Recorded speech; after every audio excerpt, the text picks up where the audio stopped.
Bom, a aula de hoje é uma continuação daquela introdução que nós tivemos a todas aquelas características que permeiam os textos literários, e hoje a gente vai dar continuidade àquela primeira aula, conversando acerca dos gêneros literários, o surgimento dos primeiros gêneros literários, uma definição para o que vem a ser gênero literário e, sobretudo, situar vocês aí acerca de algumas das obras que vocês, acerca das quais vocês respondem, acerca das quais vocês se posicionam, enfim, mais um pouquinho de teoria da literatura, dessa vez falando sobre os gêneros literários. Vamos dar uma olhadinha numa definição de gênero literário, então, para que a gente comece explicando para vocês o que significa gênero especificamente nesse caso de gênero literário. Os gêneros literários são os distintos grupos ou categorias de textos que podemos agrupar, levando em conta a forma como tais textos são elaborados. Se tu for te lembrar da primeira aula lá acerca da introdução da literatura, a gente conversou acerca de textos literários e textos não literários. Pois bem, agora estamos fazendo uma nova divisão. Vamos ver o que acontece com o grande grupo dos textos literários e quais são as formas de compartimentar, classificar, separar esses gêneros literários aí, de forma que se torne mais fácil o nosso estudo de todas essas obras. A princípio, é interessante a gente perceber alguns detalhes no que diz respeito aos gêneros literários. Um dos primeiros pensadores a se debruçar sobre a literatura produzida por um povo e, de certa forma, um dos primeiros a se preocupar em compartimentar, classificar esses textos, foi justamente o filósofo Aristóteles, lá na Grécia Antiga, um aluno do filósofo Platão, né, que também, de certa forma, se preocupava com a cultura e que, de uma maneira ou de outra, acabou influenciando em muito o pensamento ocidental, assim como Aristóteles também é uma das bases do pensamento ocidental. Mas o interessante é que o Aristóteles, pensando nos textos que ele tinha à disposição, ou melhor dito, que os helenos, os gregos, tinham à sua disposição, ele acabou classificando em gêneros literários os textos que estavam sendo produzidos lá àquela época, né? Então, nesse sentido, a maneira como ele fez essa classificação, essa divisão dos gêneros literários, levou em conta a forma como cada artista explorava a palavra, explorava a linguagem. Pensando nisso, o Aristóteles acabou dividindo os gêneros literários em três grandes grupos, né? O gênero em que o sujeito elaborava uma obra literária com o objetivo de que um ator interpretasse essa obra, né? O objetivo principal do escritor era que a sua palavra fosse representada. Isso dá origem ao gênero dramático. O gênero dramático é o gênero de que fazem parte os roteiros cinematográficos, os roteiros de telenovelas. Cuidado, na literatura, novela é uma coisa, telenovela é outra. Novela é uma narrativa curta. Agora, telenovela é justamente uma obra do gênero dramático. A palavrinha drama vem do grego e significa ação.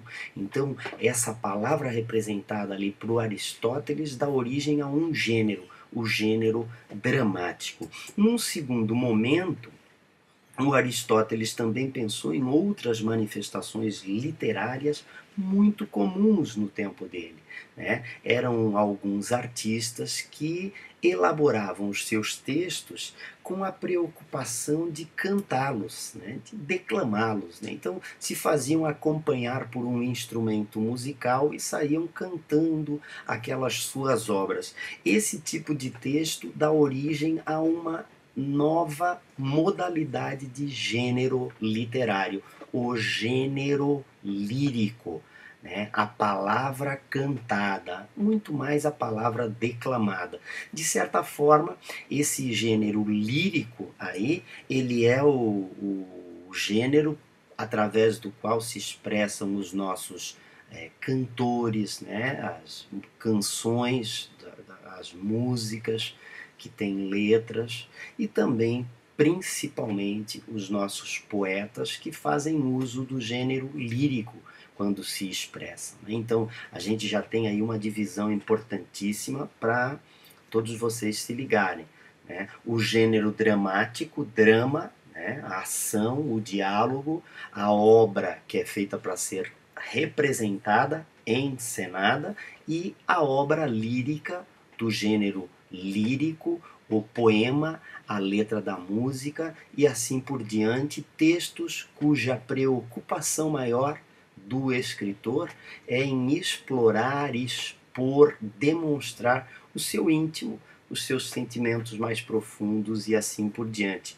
E tem o terceiro gênero, né? O Aristóteles fez essa divisão em três gêneros, pensando nas obras que eram elaboradas lá na Grécia Antiga, e hoje a gente, de certa forma, dá continuidade a essa classificação aristotélica, usando como referência um outro tipo de obra muito comum daquele período, obra, por exemplo, que dá origem a textos sobre o grande guerreiro Aquiles, né? Então é importante a gente perceber que esse terceiro gênero ele fazia uso da palavra narrada, a palavra que era utilizada para contar histórias, para registrar os feitos heróicos de um herói que invariavelmente representava a bravura de todo um povo.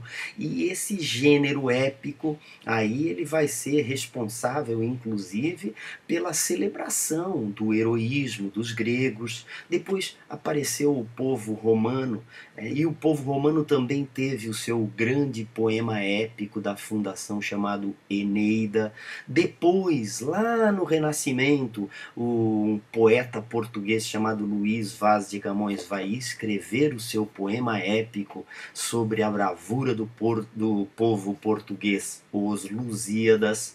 Mais tarde, um brasileiro chamado Gonçalves Dias vai elaborar um poema épico indianista no romantismo brasileiro para celebrar a bravura do indígena e assim por diante. Então é de vital importância que a gente perceba que essas foram as classificações lá do Aristóteles no começo na era clássica grega, o momento em que a Grécia antiga vivia o seu apogeu. O Aristóteles vai lá e faz essa classificação. O que aconteceu? O gênero épico acabou evoluindo, assim como a sociedade. E nessa sociedade evoluída, o poema épico ficou relativamente em segundo plano e começaram a surgir outras manifestações narrativas. Então, o gênero épico, de certa forma, ele acaba dando origem ao gênero narrativo. Hoje, né, muito provavelmente aquele que é mais lido, aquele que vocês mais acompanham, aquele que vocês mais exploram. O gênero narrativo é o responsável por obras como, por exemplo, O Senhor dos Anéis, obras como, por exemplo, Harry Potter, gênero narrativo, os romances, Crepúsculo, né?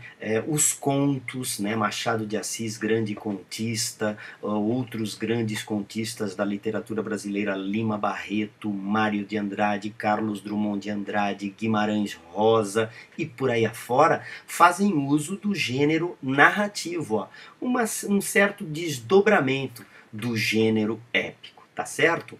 É importante, galera, a gente ter uma noção legal sobre gênero, porque muito frequentemente a maior parte das perguntas às quais a gente tem de responder na literatura, elas são elaboradas de forma a cobrar da gente conhecimento sobre os gêneros literários. Para arrematar essa pequena explicação aqui, eu elaborei aqui de uma forma esquemática esses três gêneros, de certa forma ali quatro, porque o gênero épico ele acaba, entre outras coisas, se tornando o gênero narrativo. Rememorando o gênero dramático, peças de teatro, dramas, comédias, tragicomédias, telenovelas e roteiros cinematográficos, minisséries e assim por diante, onde ocorre uma supervalorização da ação e do diálogo. É o texto para ser representado.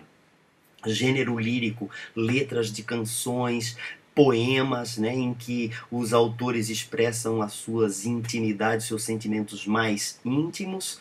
E o gênero épico, né, que no começo o poema épico, é interessante que se diga, era elaborado em versos, e depois a evolução do gênero épico para o gênero narrativo, onde surgem os contos, onde surgem os romances, onde surgem, enfim, a grande parte das manifestações literárias às quais a gente tem acesso nos dias de hoje, tá? Um grande abraço para vocês, espero que isso tenha ajudado, espero que isso possa ajudar vocês. Em breve a gente começa a postar aqui algumas aulas acerca de períodos literários que espero, né, ajudem vocês aí na árdua tarefa de aprender alguma coisa parecida com literatura. Tá? Grande abraço do professor Deschamps.